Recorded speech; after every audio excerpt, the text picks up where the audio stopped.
बूंदी, राजस्थान की छोटी काशी और बावड़ियों का शहर कहे जाने वाला बूंदी शहर बोल रहा हूं, जो आज मेरी कुलदेवी आशापुरा और बिजासन माता के आशीर्वाद से मेरी जवानी और मेरे बालपन से भी अधिक शक्ति, भक्ति और बलिदान के साथ आज भी ज्यों का त्यों खड़ा हूं।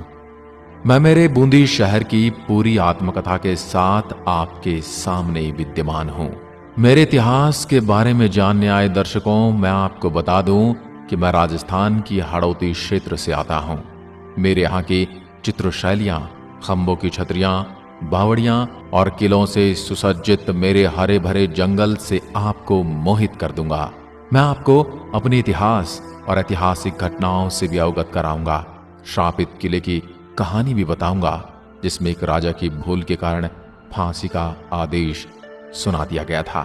राजस्थान के इतिहास में अपने राजपुताने के शासन की चर्चा तो हमेशा आपने सुनी ही होगी, लेकिन मीणा शासकों की कम ही व्याख्या की गई है। मैं बूंदी शहर इसलिए विशेष स्थान रखता हूं क्योंकि किसी समय मेरे यहां मीणा शासकों का शासन चलता था। बूंदा मीणा के शासन के बाद जेता मीणा जी का शासन हुआ, जिन्होंने मेरी परिधि में जैता सागर नाम की झील बनवाई थी। लेकिन 13वीं सदी में हाड़ा चौहानों ने राव देवा के नेतृत्व में बूंदी पर अपना शासन मजबूत कर लिया और बूंदी पर हाड़ा चौहान वंशों का उदय हुआ। उस वक्त चौहानों की शासन शक्ति बहुत बड़ी थी। कोटा, बारा और झालावाड़ भी इसी शक्ति के अधीन हुआ करते थे। इसी वजह से मेरी पहचान और हाड़ाओं के अधीन रहने वाले सभी शासकीय प्रणाली को हाड़ौती नाम दिया गया।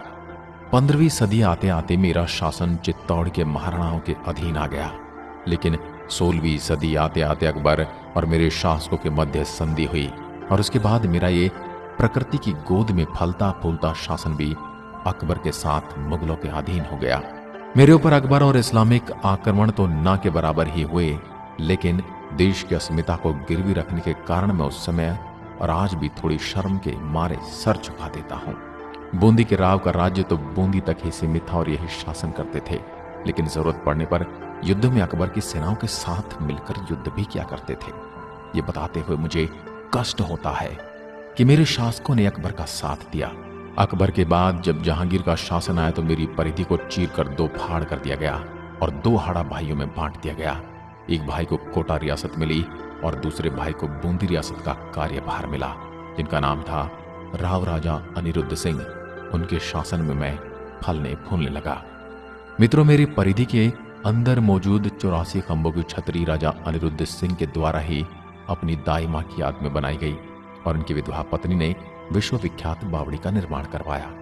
तारागढ़ किले में मौजूद राव राजा अनिरुद्ध सिंह जी का खूबसूरत महल भी इन्होंने ही निर्माण करवाया था। और 17वीं सदी में मेरी चित्रकला के मामले में विश्व में छवि बने, जो आज भी आप महलों और अन्य प्रकार की दीवारों पर टंगे देख सकते हैं। फिर 18वीं सदी आते आते मेरे सुंदर शहर को जैसे किसी की नजर लग गई। मुगलों से करीबी के कारण मेरे शासन पर मराठाओं की नजर हमेशा टेढ़ी रहती थी। उसका कारण यह था कि कभी भी युद्ध में सहायता के लिए मुगलों के साथ बूंदी को शासन प्रणाली को देना पड़ता था। बूंदी और मराठाओं के बीच कई बार भयंकर युद्ध हुए। बूंदी राजस्थान का सबसे पहला शासन था जहां पर मराठाओं ने आक्रमण किया था। अपने स्टैटिक लोकेशन की वजह से कई युद्ध झेलने पड़े। ताबड़तोड़ हमलों और भयंकर युद्ध का गवाह रहा मैं आज भी ज्यों का त्यों खड़ा हूं।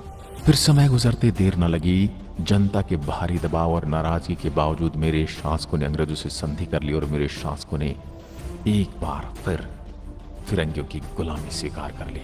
फिर समय आया 1923 का और मेरी जनता के द्वारा अंग्रेजों के विरुद्ध के साहसिक और भयंकर विरोध रूपी बूंदी किसान आंदोलन हुआ।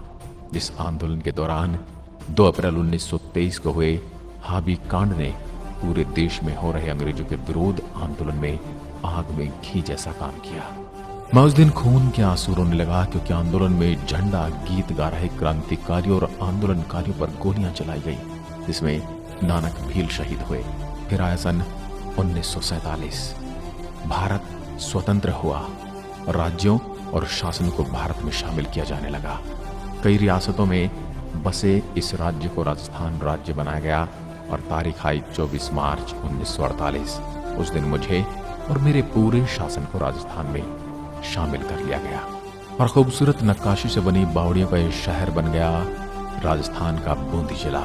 मेरे जिले की सीमाएं मिलती हैं चित्तौड़गढ़, टोंक, कोटा और भीलवाड़ा से। टाइगर यानी चीता को अपनी आंखों से देखने के शौकीन मुझे देखने जरूर आए। मेरे यहाँ मौजूद है Ranthambore tiger reserve, Mukundra tiger reserve, Ramgarh Vishdhari, Chambal घड़ियाल एवं ज्वार सागर अभ्यारण्य। कजली तीज के रंगारंग महोत्सव के साथ यहाँ पर साल में 3 बार बिजासन माता का मेला लगता है। इसमें दूर दराज के गांवों और पड़ोसी जिलों के लोग आते हैं। मेरे यहाँ के उम्मीद सिंह शासन की कहानी प्रचलित है, उसको मैं सुनाता हूँ। एक बार किसी कारण से राजा अनिरुद्ध सिंह को दिल्ली जाना पड़ा और उनको बीच रास्ते में यात्रा के दौरान धन की कमी महसूस हुई, तो उन्होंने अपने दीवान से धन को भिजवाने की सूचना भेजी। दीवान ने मन में गहरी मंत्रणा करने के बाद कुछ बांस की लकड़ियां मंगाई गई।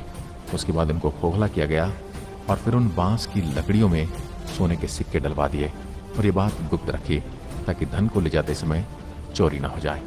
उसके बाद उन बांस की लकड़ियों को राजा उम्मीद सिंह के पास ले जाया गया। राजा उम्मीद सिंह अपने दीवान के दिमाग को समझ नहीं पाया और बांस की उन लकड़ियों को देखकर आग बबूला उठा। उसने फौरन बाद उन्हें फांसी का आदेश अपने दीवान के लिए सुना दिया। राजा उम्मीद सिंह को पूरे मामले को समझने में देर हो गई। तब तक समझ आया, तब तक दीवान को फांसी दे दी गई थी और उनकी विधवा पत्नी से सतियों की रीति निभाते हुए सती हो गई। लेकिन जाते जाते उस सती स्त्री ने श्राप दिया था कि वो श्राप आप भी तारागढ़ किले पर अपनी छाया दिखाता है। इस कहानी में कितनी सत्यता है मैं जानता हूं, लेकिन मैं बता नहीं सकता, क्योंकि मुझे वही बताना होता है जो समाज सुनना चाहता है या समाज में चलता है। मेरे यहाँ घूमने और प्रकृति का आनंद लेने के लिए बहुत जगह हैं। उनमें प्रमुख हैं सुख महल, शारबाग, रानी जी की बावड़ी, दबईन कुंड, नगर सागर कुंड, तारागढ़ किला, 84 पिलर, सोनेटॉफ, जैत सागर झील, नवल सागर झील, कनक सागर झील, रामगढ़ विषधारी वन्यजीव अभ्यारण्य, फूल सागर, गढ़ पैलेस, बादल महल, हाथी पोल, चित्र महल, मैं बूंदी। मेरे नाम को लेकर इतिहासकारों में मतभेद है। कुछ का कहना है कि मेरी स्थापना बूंदा मीणा ने की थी, इसलिए मेरा नाम बूंदी हुआ, और कुछ इतिहास